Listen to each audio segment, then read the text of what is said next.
Baik, Pak. Oh, sudah menyaksikan film ini ya? Ya, sudah. Oke. Mudah-mudahan film ini bisa mendapatkan penonton sebanyak-banyaknya. Amin. Terima kasih banyak meluangkan waktu untuk menyaksikan ini. Terima kasih. Oke, baik. Nah, Pak Candir, apa sebetulnya Pak yang membuat Bapak ini ya tertarik untuk memproduksi film syirik dengan tema yang seberani ini dan sekompleks syirik gitu? Saya ketemu Pak Hestu. Ini seluruh adalah ide-idenya Pak Hestu. Jadi saya cerita cukup menarik, jadi saya juga oke aja. Oke, begitu didapat ide dari Mas Hestu langsung merasa wah cocok ini, langsung diproduksi gitu ya Pak ya? Betul. Nah, kalau untuk tanggapannya sendiri Pak, ini kan sempat ada isu katanya akan diboikot, katanya gitu. Ya ada isu-isu seperti itu, tapi justru viral dan mendapatkan exposure yang cukup besar. Nah, tanggapannya seperti apa Pak? Saya kira semua orang pro Nikita kok. Oke, luar biasa. Semoga kita pastinya bisa nanti banyak yang menikmatinya juga dan juga tertarik gitu ya Pak ya. Terima kasih. Oke, selanjutnya boleh, ini adalah katanya ide yang punya ide ini ya, ada Mas Hestu Saputra. Mas, boleh silakan disapa dulu mungkin teman-teman media. Ada siapa nih? Nah, ini kayaknya bukan merah lagi. Buset, ada oh ada bor, ternyata bor di samping ya. Kamu mau Saya kirain ada ini gajah diare tadi. Ini jadi hari. Ini kan penghuninya ini nih. Udah sirik dia Mas ya. Udah mulai hawa-hawanya udah mulai. Iya, kelihatan. Sudah mendukung ternyata cuaca di sini ya. Pawang, tolong pawang. Paranormal boleh. Oke, silakan Mas.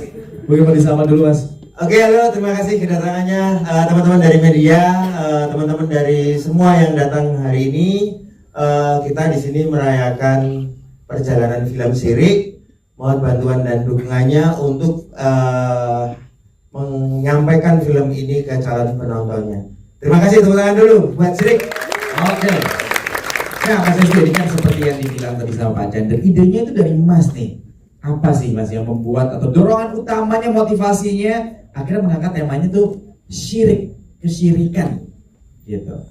Ya, sebenarnya memang ini ceritanya peristiwa dan tempatnya ini ada ya, nyata ya, fakta ya gitu. Kemudian ada beberapa cerita yang kemudian kita rangkum di situ di film Syirik ini. Jadi semua elemen yang ada di film ini itu ada real gitu di daerah Jogja, di pinggir laut selatan Jawa, itu di tepatnya di atas pantai-pantai Jogja, dan di sana itu sebenarnya tempatnya indah itu kalau dilihat secara mata verbal itu indah itu, tapi ya keindahan itu bisa menjadi magis di tempat itu.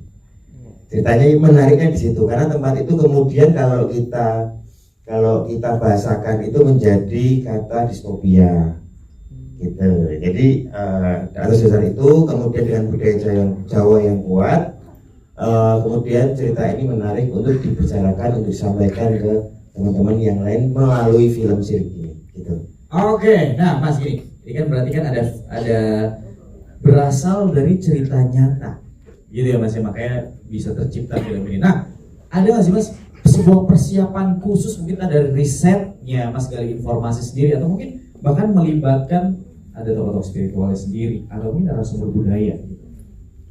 Ya, film ini banyak sekali ya, melibatkan ada tokoh dalang, ada penari, terus ada fighting juga, terus ada memang ada konsultan yang bersinggungan dengan hal-hal seperti itu yang sifatnya magis ya. Terus ada beberapa saya datang ke tempat penari aslinya. Itu penari aslinya dan sekarang masih hidup, itu udah sepuh kalau bahasa Jawanya, nenek-nenek, dan ada juru kunci di wilayah ritualnya itu gitu. Dan tradisi itu sekarang yang dulunya itu bersih dusun sekarang menjadi tradisi rasulan gitu. Kalau di Wonosari itu, di Gunung Kidul itu, rasulan itu adalah buat mereka itu jadi lebaran kedua. Jadi setiap lebaran pertama adalah lebaran Islam, yang kedua semua yang merantau orang Wonosari pasti datang lagi ketika ada acara bersih dusun ini, rasulan ini, gitu. Oke, jadi memang ada suatu hal yang memang menarik di sini yang bisa banget diangkat gitu ya Mas ya. Oke, kalau gitu Mas, selanjutnya adalah sebagai masih sama untuk tanggapannya sendiri, kan memang ada seperti isu yang kurang baik gitu kan ya, tapi malah justru dapat respon yang positif juga dari masyarakat, dari penonton. Itu gimana tanggapannya Mas sendiri? Iya, kita kembalikan ya, karena film itu yang menilai kan masyarakat ya. Karena film ini kita buat untuk teman-teman yang di luar sana kan gitu. Sifatnya kita tidak berusaha untuk mendiskreditkan kelompok atau siapapun gitu, tapi kita tenang bercerita tentang fakta, kemudian kita olah menjadi sebuah narasi di film syirik gitu. Jadi ketika ada yang boykot atau segala macam, motivasi dia kita yang nggak tahu. Jadi kita juga tidak judging ke orang itu gitu. Kalau ngomongin itu masyarakat yang mana, kalau netizen yang mana gitu, kita juga tidak akan melangkah ke sana gitu. Tapi film ini bahwa dibuat untuk audiens film dan masyarakat keseluruhan. Kita yang lebih penting fokusnya ke sana. Kira-kira seperti itu. Oke, kalau gitu ya, pastinya nanti akan ada yang mencintai dan juga suka juga. Nah, selanjutnya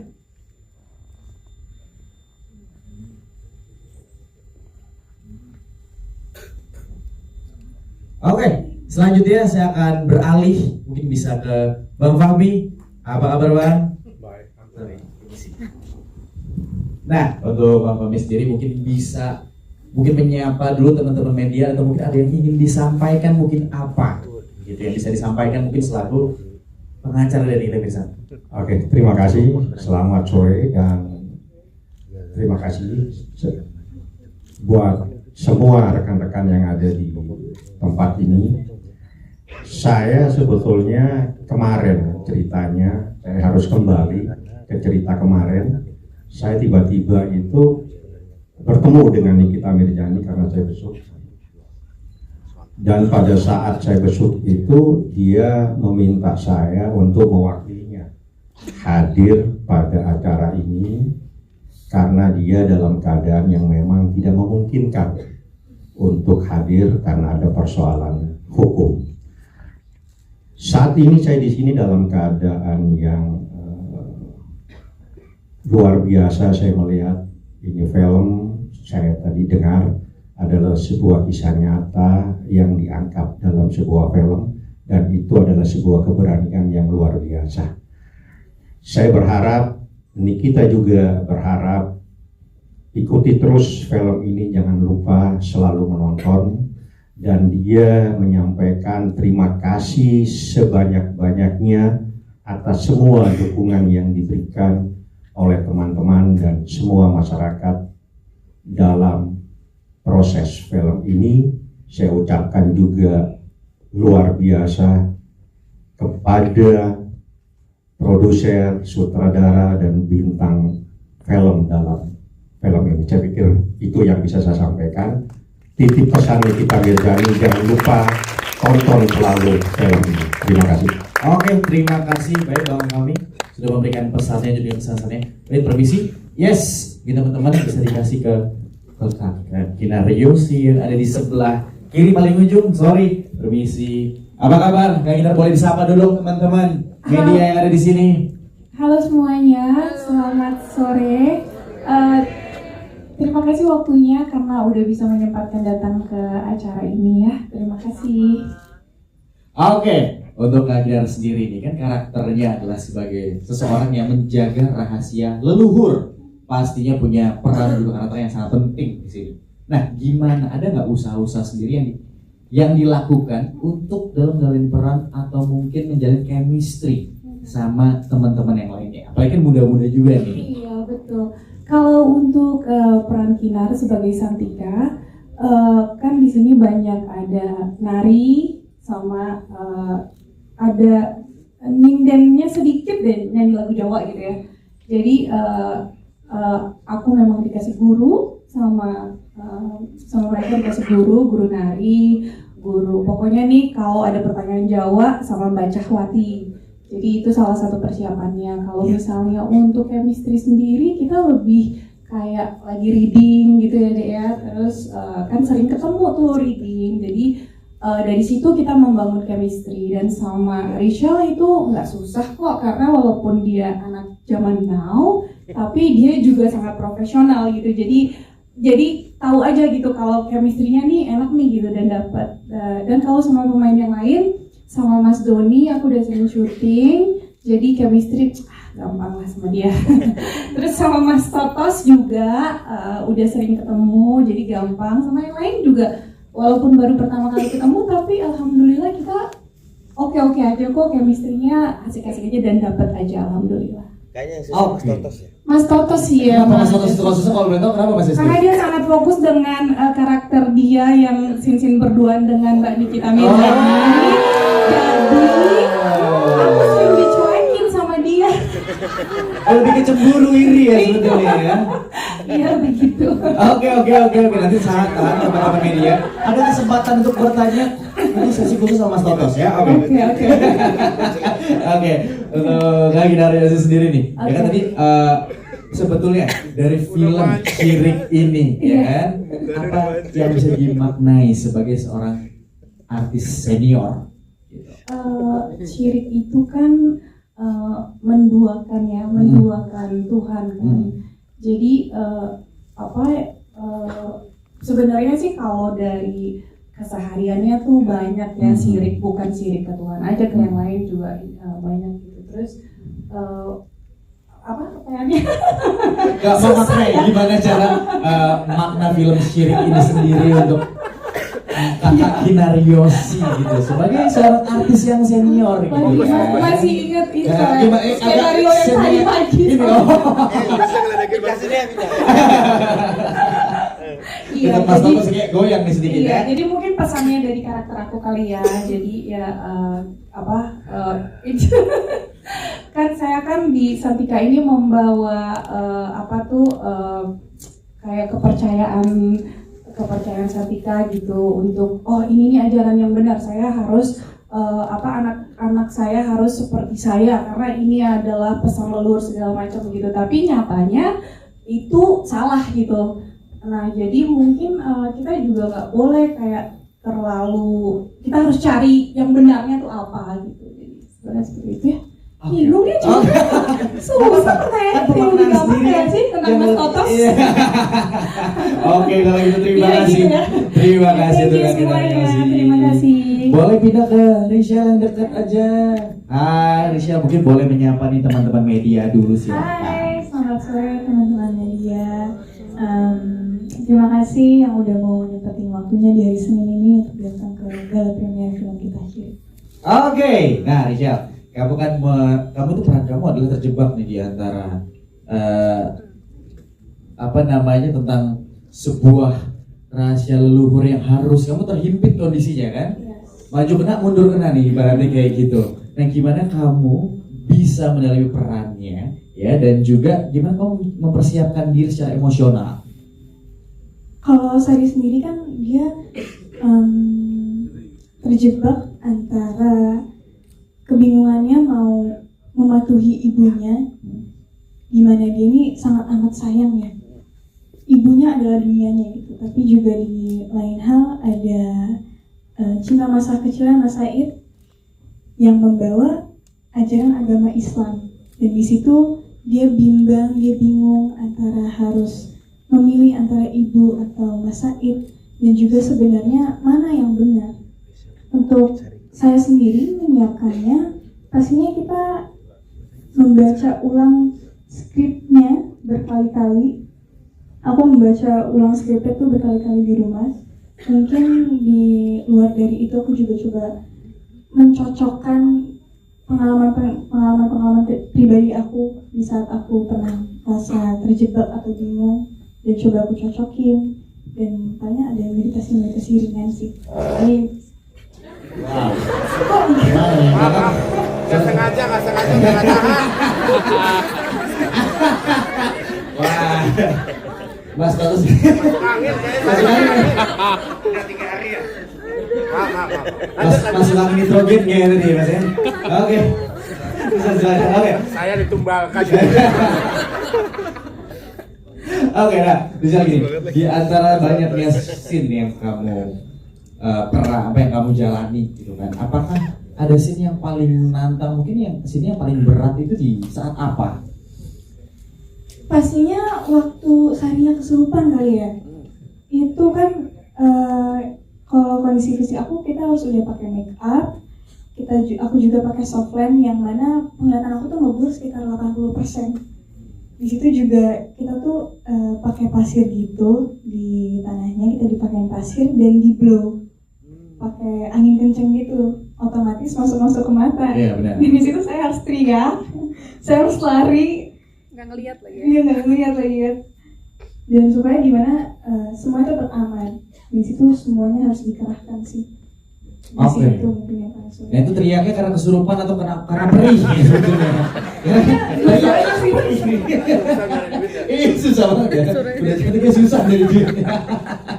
Oke kalau Risa, gini, ini kan berarti ada pengalaman yang berkesan banget buat kamu juga. Ada hal yang menantang juga yang akhirnya kamu rasakan banyak hal-hal baru nih. Nah kalau kamu sendiri, gimana kamu tanggapan kamu selama syuting ini? Mungkin kamu bisa memaknai sendiri arti dari sebuah film Syirik ini seperti apa? Kalau menurut aku kita semua cast kita seperti keluarga, aku merasanya. Walaupun aku yang paling muda di sini, tapi aku nggak ada masalah untuk dekat ke Om Totos, ke Kak Kinar dan yang lain. Semuanya pada asik banget. Dan kita juga ngejalanin proses syutingnya dengan sangat amat fun. Itu yang paling buat aku senang sih. Oke, kalau gitu kita tepuk tangan dulu dong. Baik, terima kasih luar biasa jawabannya. Boleh kita tanya ke Mas Doni Alamsyah. Sorry, permisi. Boleh dibantu? Oke. Sebentar, habis ini Mas. Oke. Nah, buat Mas Doni boleh silakan untuk menyapa teman-teman media terlebih dahulu yang sudah datang nih hari ini Mas. Assalamualaikum warahmatullahi wabarakatuh. Selamat sore semuanya. Terima kasih udah menyempatkan waktu untuk datang ke sini menonton film Syirik. Kita semua berharap maker KSM Crew di sini berharap kalian semua suka dan kalian bisa bercerita tentang film Syirik pada calon audiens di Indonesia. Terima kasih untuk atas kehadirannya. Oke. Nah, untuk Mas Doni, Mas sebagai perannya adalah sebagai Kidalang nih di sini. Bisa dibilang peran yang memang kuat, yang tersesatnya, Mas. Saya ngomongin gitu ya Mas ya. Misalnya tersesatnya gitu. Nah ini gimana untuk mendalami perannya? Usahanya apa aja yang sudah dilakukan? Kalau buat Kidalang, mereka semua ini yang tersesat. Oh, Kidalang yang benar. oh gitu ya. Oke, Kidalang yang benar. Oke. Gimana Mas? Boleh ceritain? Jadi untuk ngedalemin peran Kidalang itu memang butuh banyak hal sih, Mas Anton. Kayak misalkan ngedalang itu ternyata nggak semudah yang saya bayangin ya gitu, karena ini dalam memainkan wayang itu harus sinkron antara otak kiri sama otak kanan, tangan kiri sama tangan kanan, jari tengah, jari telunjuk, jari jempol kiri dan kanan, memainkan wayang ada di sebelah kiri dan wayang ada di sebelah kanan, dan wayangnya pun juga menggunakan suara yang berbeda gitu. Ada suara pahlawannya, ada suara buto. Suara buto tuh harus yang lebih berat, lebih lebih menyeramkan. Belum lagi saya juga harus menembang dengan bahasa itu Jawa apa ya Mas ya? Jawa yang tinggi ya. Itu pun saya juga harus ngerti artinya juga gitu. Alunannya harus benar juga gitu. Selain wayang juga saya harus belajar kayak apa ya? Kayak jampi kuno gitu. Mantra kuno yang emang sengaja dihilangkan beberapa part aslinya supaya nggak berbahaya buat orang-orang yang membacanya dan orang yang ditujukan kayak begitu. Dan memang banyak hal yang saya pelajarin juga di sini, dan menurut saya mendapatkan karakter Kidalang ini sangat menarik buat saya. Ada part actionnya, ada part ngedalangnya, ada part mistiknya gitu, dan ada part antara saya dengan Said yang saling adu keyakinan gitu. Misalkan Kidalang nanya, kamu tuh nyembah opo gitu, Said. Ya, dia menjawab dengan bahwa ada sesuatu yang dia sembah seperti itu. Dan Kidalang tuh punya keyakinan bahwa yang kamu lakukan itu gak benar, beda dengan apa yang kita yakinin dari kecil gitu. Dan Kidalang ini adalah orang yang mendapatkan kekuatan gitu, mendapatkan kekuatan tapi disalahgunakan oleh Kidalang. Kekuatan ini digunakan untuk menguasai sebuah daerah menjadi daerah taklukannya Kidalang dengan mengontrol orang-orangnya dengan menggunakan ilmu hitam, dengan menggunakan segala kekuatannya yang diturunkan oleh leluhurnya seperti itu. Oke, nah Mas gini, perannya cukup berat dan sangat kuat di sini. Tapi ini berbanding terbalik kalau sebetulnya melihat track record kiprah karirnya Mas Doni sendiri yang dulu banyaknya itu di drama, banyak di action, gitu kan ya, banyak film-film action. Kenapa sekarang kok lebih kayak tertarik juga nih sama film-film horor? Apa yang membuat Mas Doni tertarik sama film horor? Kalau Sirik ini saya ngeliat bukan cuma sekedar film horor, Mas. Kayak misalkan kebudayaan ini kan kental ya Mas ya. Ada tariannya, ada wayangnya, ada karakter Kidalangnya. Sebenarnya yang membuat saya tertarik dengan cerita ini adalah karakter Kidalangnya. Begitu ditawarkan sama Mas Hestu, Pak Candir, ini adalah karakter yang ditawarkan ke saya. Saya baca ceritanya, wah ini saya suka banget dengan karakternya. Dan saya coba belajar dan saya coba membekali diri untuk memberikan yang terbaik untuk cerita ini. Itu pun juga saya sering diskusi dengan Mas Hestu. Mas Hestu ini saya udah di jalan yang bener gak nih gitu untuk mewujudin karakternya. Apalagi yang perlu saya penuhin dari karakter ini. Bahasanya bagaimana, gesturnya bagaimana, mau cara ngomongnya seperti apa, bayangan Kidalang yang ada di kepala Mas Hestu seperti apa. Kasih Mas, biar saya bisa mewujudin gitu. Biar saya juga bisa nyari karakter seperti apa. Dan ini benar-benar challenging buat saya. Ini bukan cuma sekedar film horor buat saya di sini. Oke, jadi hal-halnya memang menarik. Jadi coaching langsung lah. Ya, Mas Doni sekarang Mas Doni sekarang bawa bapak ya Mas. Bawa bapak bahasa Jawa kayaknya di sini. Oke, Mas Doni, apakah ada dari kan bisa dibilang sukses akhirnya bisa memerankan seorang Kidalang di mana memang banyak usaha di belakangnya yang diberikan akhirnya bisa sukses sampai segitunya. Tapi untuk pengalaman pribadi, apakah ada yang berbau mistis mungkin, Mas? Alhamdulillah nggak ada sih. Alhamdulillah masih aman ya, Mas? Alhamdulillah nggak ada. Tapi tempatnya memang tempat kita syuting itu kalau buat saya sangat indah ya tempatnya ya. Tapi kalau misalkan dilihat dari sisi yang lain mungkin bisa dibilang angker ya Pak ya. Itu ada pohon beringin yang lebarnya mungkin bisa sampai 15 meter lebarnya tuh. Dan di bawah pohon beringin itu ada mata air yang bening yang nyambung sungai. Terus di sebelah kanan setnya itu ada bukit yang isinya tuh kuburan-kuburan kuno yang umur udah mungkin ratusan tahun seperti itu. Dan daerah Wonosari itu kan daerah yang dipenuhin sama batu-batu karang, pohon jati, dan kalau malam itu semua lewat jam 8 itu hening karena orang-orangnya udah mulai istirahat setelah jam 8. Tapi tempatnya itu indah sekaligus magis lah. Oke, jadi emang vibes-nya sudah horor gitu ya Mas ya? Vibes-nya, apalagi yang syuting di laut itu keren banget tempatnya. Tapi sekaligus mistis juga ya gitu. Karena itu teluknya itu banyak yang jadi korban di situ. Dan saya ini termasuk apa ya? Aktor yang nekat ya gitu. Karena dia saya berani gak gitu. Soalnya nggak dikasih tahu dulu sebelumnya. Oh gitu. Dan memang itu tempatnya magis, indah juga dan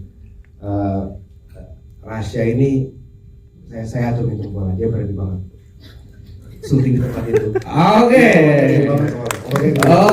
menarik, thank you Mas Doni. Boleh dikasih ke Rasya untuk mic-nya. Nah, Rasya, mungkin sebelum menjawab tadi ini ada yang menarik, boleh disapa dulu bagi teman-teman media yang lainnya. Assalamualaikum warahmatullahi wabarakatuh. Waalaikumsalam. Terima kasih banyak teman-teman media dan hadirin yang udah menyempatkan waktu untuk hadir pada hari ini. Semoga apa yang kita kerjakan selama bertahun-tahun terakhir bisa menghibur dan juga menginspirasi lebih banyak anak-anak muda ke depannya di dalam industri perfilman. Itu aja. Oke, nah Rasya tadi kan bisa dibilang tadi ada yang menarik kayaknya semi dijebak tadi ya, karena nggak tahu. Mungkin boleh diceritakan hal-hal menariknya apa aja? Hal-hal menarik selama proses syuting banyak sih, tapi salah satu yang paling mengesankan itu ya pas syuting di tepi laut itu ya. Itu kalau dilihat setnya memang serem, dan itu emang apa adanya gitu, nggak dibuat-buat, memang seserem itu. Dan kebetulan di sana ada yang ngejagain, tapi yang ngejagain aja kayak ragu gitu. Pas kita makin jauh ke tebingnya itu, dan di situ kita harus ngumpet di belakang tebing, di mana tebing itu kehajar ombak. Selama semenit tuh bisa mungkin 5 kali lah. Dan setiap kali ada ombak itu kita harus timingnya yang pas, sehingga nggak kena kepala kita dari ombak itu, karena tinggi banget ombaknya. Dan setiap itu kita harus nunduk basah kuyup, dan kalau misalnya kepleset sedikit tuh bahaya banget karena licin bebatuannya di situ. Tapi itu jadi pengalaman yang lumayan unik juga. Walaupun pas selesai baru dikasih tahu kalau sebelumnya beberapa waktu itu ada kejadian-kejadian yang orang-orang kehilangan nyawanya di situ. Mungkin kalau tahu itu sebelumnya nggak berani kan. Yang penting nggak tahu dulu ya. Bisa. Yang penting berani dulu. Berani dulu yang penting. Oke, kalau gitu thank you. Asia sudah mau cerita, pasti kasih tepuk tangan dulu dong buat Asia. Oke, selanjutnya untuk Mas Totos, mungkin boleh mic-nya di sharing. Hai, Mas Totos, silakan. Boleh nyapa teman-teman dulu nih. Selamat sore. Selamat sore teman-teman media. Terima kasih warga. Oh iya, nanti dikasih KTP nanti, tenang aja. Sembako. Terima kasih sudah hadir di sini. Mudah-mudahan pengalaman menonton teman-teman media bisa jadi kolaborasi yang baik dan bagus untuk kita semuanya, untuk promosi film kita. Oke, baik Mas. Aku untuk Mas Totos nggak terlalu banyak biar nanti teman-teman Iya lah, banyak ya. Satu aja. Setengah ya. Satu yang penting kena. Mas, yang paling berkesan apa Mas? Nah, itu aja. Tawanya ketahuan nih. Apa? Yang menarik ya? Iya, bebas. Sesuai dengan preferensi sendiri masing-masing. Yang jujur Mas. Akhirnya ini Enggak, langsung tembak aja deh pertanyaan. Daripada saya menebak-nebak, langsung aja. Kan yang menarik sesuai Mas Totos. Iya, yang langsung rasanya. Orangnya lagi nggak ada nih, jangan diomongin. Ngomongin yang baik-baik aja. Oke, rasanya. Enggak, kalau saya ngomong Kilora sebagai karakter saya,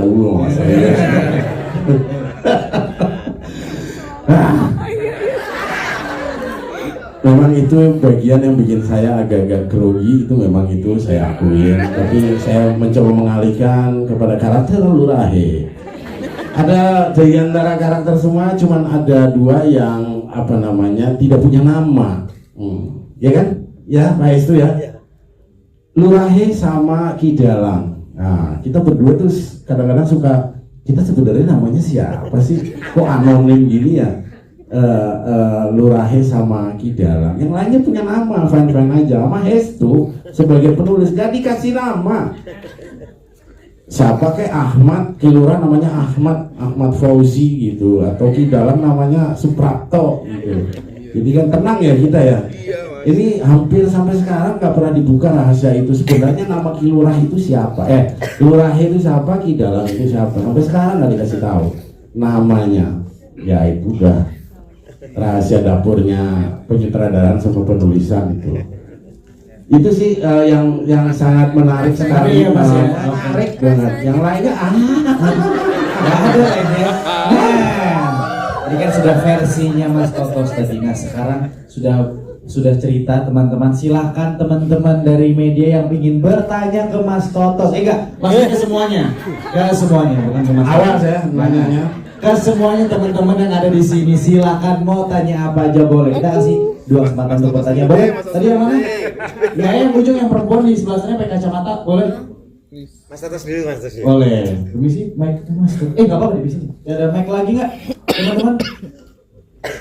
Boleh dibantu untuk dikasih ke atas? Mic-nya Mic-nya cuma 2. Boleh, yang itu Mas. Nah, yang pakai kacamata tadi, yang mana kacamata? Nah.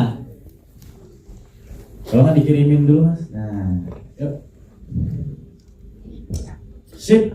Oke, silakan boleh berdiri, perkenalkan diri.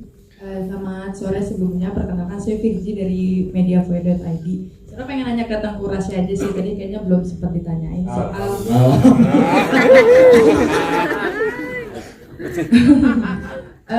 soal adegan berantemnya tadi ya, ada adegan fightingnya dengan Mas Doni. Mungkin boleh dijelaskan nggak sih itu proses latihannya seperti apa, workshopnya seperti apa, terus apakah jadi salah satu tantangan terberat juga Pak di film ini, dan latihan bareng sama Mas Doni juga nggak? Terima kasih. Terima kasih pertanyaannya. Kalau ditanya dari sisi prosesnya itu sendiri lumayan panjang, banyak latihan-latihannya, banyak workshopnya, terutama juga karena selama kuliah itu jarang olahraga, jadi agak kaku-kaku kemarin. Dan tapi Mas Doni benar-benar ngebantu banget dengan pengalamannya, bisa ngarahin walaupun mohon maaf kemarin banyak salah-salah, mungkin ada sekali, 2 kali salah tusuk gitu kan.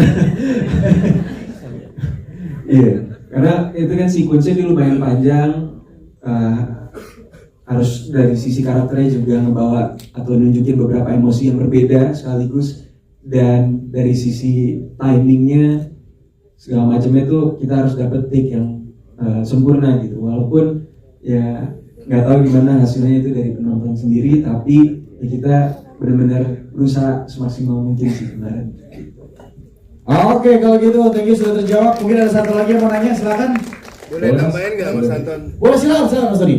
Ini sebenarnya untuk yang adegan fighting yang terakhir merasa kita punya latihan untuk koreografi.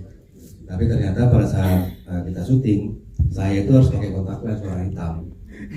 Jadi hampir nggak kelihatan. Jadi pokoknya saya cuma gerakin apa yang saya ingat.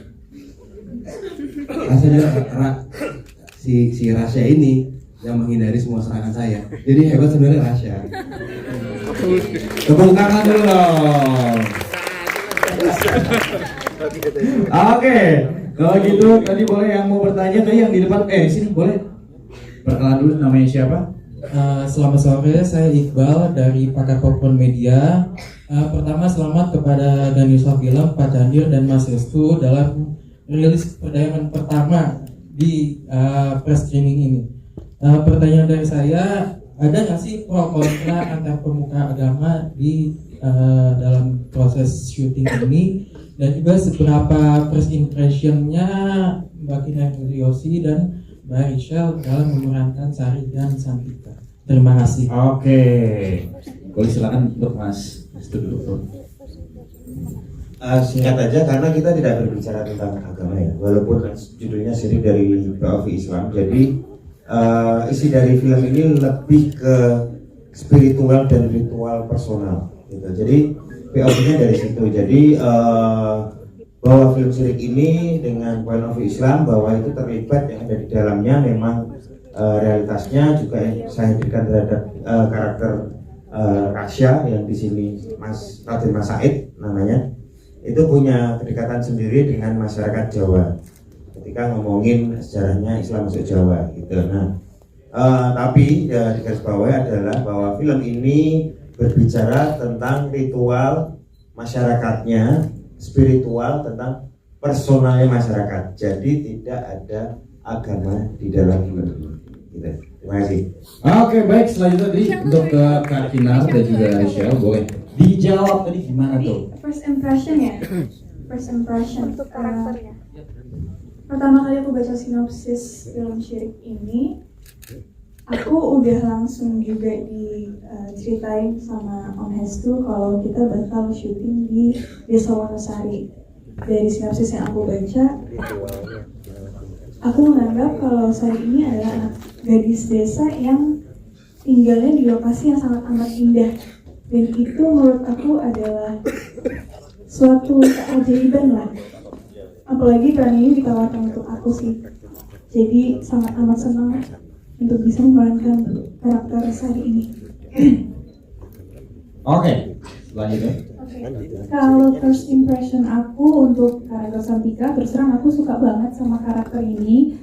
Soalnya ada banyak tantangannya, harus nari Jawa, harus ada nembang sedikit gitu. Aku suka aja karena memang aku kan orang Jawa dan ibuku tuh senang banget kalau aku tuh dapat project-project yang latar belakang Jawa. Jadi senang banget sih sama Santika ini, banyak tantangannya.